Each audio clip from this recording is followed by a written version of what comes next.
funny thing is, I know about the bombs, I know about the impact, I know about the effect also decades later, but seeing those shrunken bottles, I never realized that this is a memento that is caused by the explosion of the atomic bombs. So yeah, that gives a total new dimension to what I know about the bombing. It's very interesting. When you read the whole story, then you understand more. Yeah, it's very, yeah, I feel it, you know. If you hear it, you see everything, yeah, it's unbelievable. It's an emotional story. If you see this, then you remember. It's always with things like that. If you have something, you look at. Yeah. Well, what I thought, well, reading I didn't, because I was just having a normal day, and then I read all this, and it actually kind of, it really touched me. And then I thought, the idea is actually really thoughtful, because you take something that's, been melted by all this violence, but then you kind of turn it into something. It even looks peaceful and beautiful, and it's a white ceramic vase, and I know it doesn't come from a good place, but it kind of still looks like has a beautiful form, and then you put a flower in it, so it's kind of very poetic, I think, in that sense. Yeah, that was in the past. Let's turn it into something better. Yeah. Yeah. So I think that was my overall takeaway. Yeah.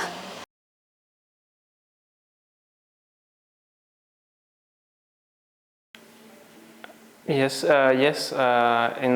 in school it is covered. I'm not sure when in school.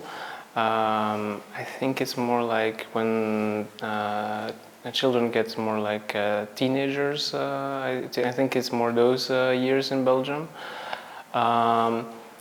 There is some coverage of it.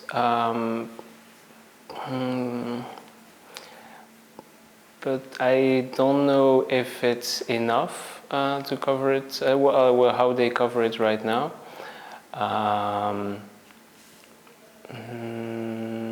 But yeah, it's difficult. I think it's difficult in school to cover all those kind of things, because the world is so vast and there's so many things to learn in school, and history is so, so big and expanding that it's really hard to cover everything in school. So I think, not enough. I think it's not enough, but because it's so important. But I think, it's more focused on their own history, like Europe, a little bit of America, and if they have time, maybe Asia. But there's a lot to cover, so that not everything can be covered, sadly. We learn at school because the two atomic bombs were actually the end, or the start of the end of the war in the Far East. And well, the war in the Far East was also involving part of what today is Indonesia. In those days it was called the Dutch East Indies. So a lot of Dutch people who used to live in Indonesia or in the Dutch East Indies, they tell about this dramatic ending of the war for them. Of course, it was a very different story, but the history of the ending of the Second World War in the Far East is involving the atomic bombs. So yeah, we learn about it, or we used to learn when I was in primary school, but that is quite some time ago.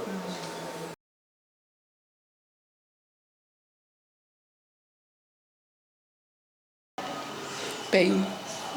Yeah, a lot of shock. Yes. Yes, and so I love this exhibition for its message, because very often you feel a lot of despair also when you hear about these things. And then to learn about like the pray for peace, to turn it into something beautiful, Positive. something positive is very powerful. Well, we live far from Japan, so the questions you always have is how it's there at the moment with this radioactivity, how it affects life of the people, and what does it mean for the further generations, because what you are writing, it will always be there in Nagasaki, so it will always be part of the future and of all generations to come. So it forms you also as a people, as a nation also. Yeah. So it has a deep impact on your lives, and our lives too. Yeah. And I think it's also really hopeful to see that you can, even after such a shocking event, working towards a peaceful future. Yeah. Yes, Instead of because we staying in the need it destruction.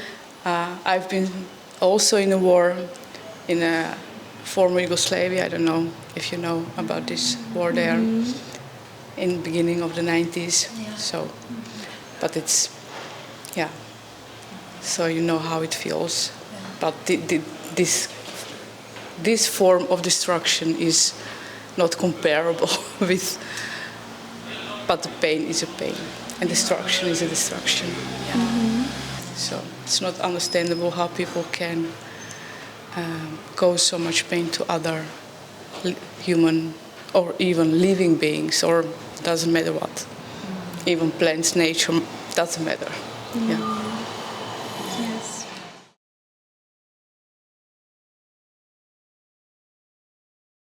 A bit recently, I think it's been escalating. Also, World War III.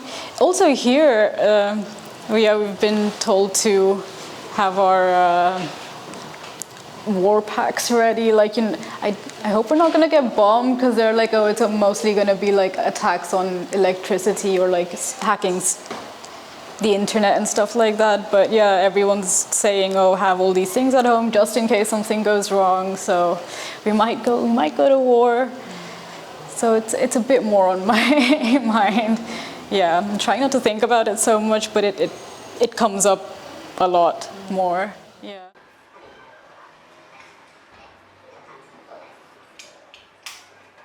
I think peace is that you show everybody respect. You know, I think that is peace. You know, not just nobody. I have respect for anybody. You know, that is very important. Otherwise, you get a lot of problems. You know, I respect. That's the only thing I can do. And if I get no back, then I go away. Yeah, it's a very hard question. How do I see peace? Yeah, well, it could be very simple, that there is no war at all, but I think it's very, well,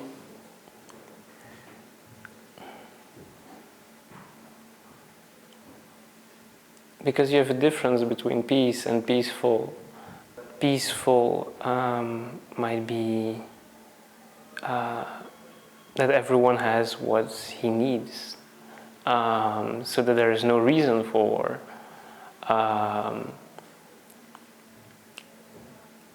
But I think for me that's the thing. That everyone has what he needs.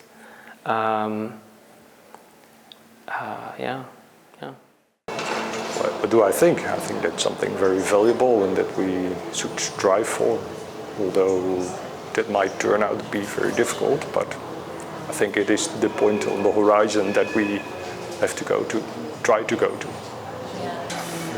But I grew up in the period of the Cold War, you know, and we were always vaguely aware of that things like they are on a day like this, you know, very quiet, nothing seriously happening in the city, but it might change overnight.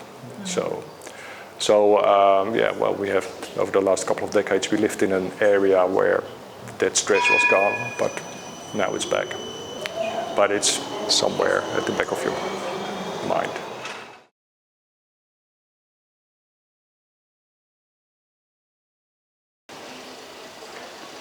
Well, I guess a world where we can all like thrive and prosper and live the way we want to live and do what we want to do without also like harming other people. We can just coexist doing what we want to do, what makes us happy.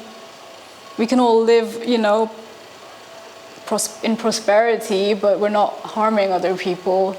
You know, if you want science to go further, you can do that, but without harming other people. I guess. I think it would be nice to have some other values than the material values at the moment and the capitalistic system, which is really destructive for the world. And I think also the belief that peace is possible, because if you believe it is possible, you can take action towards it, and also convince other people of it. And I also think that love and connection, understanding we're all human beings and we all deserve to live. I think if we can truly feel this kind of love and connection, then, and this hope for peace, then that would make a peaceful world possible. En hoe zeg je omarmen van onze verschillen? To embrace our differences. Also. Yeah. And also what my mom said, that like she has been through a war, and it reminds us all over the world people have these experiences, and all of us want to build something better. Yeah.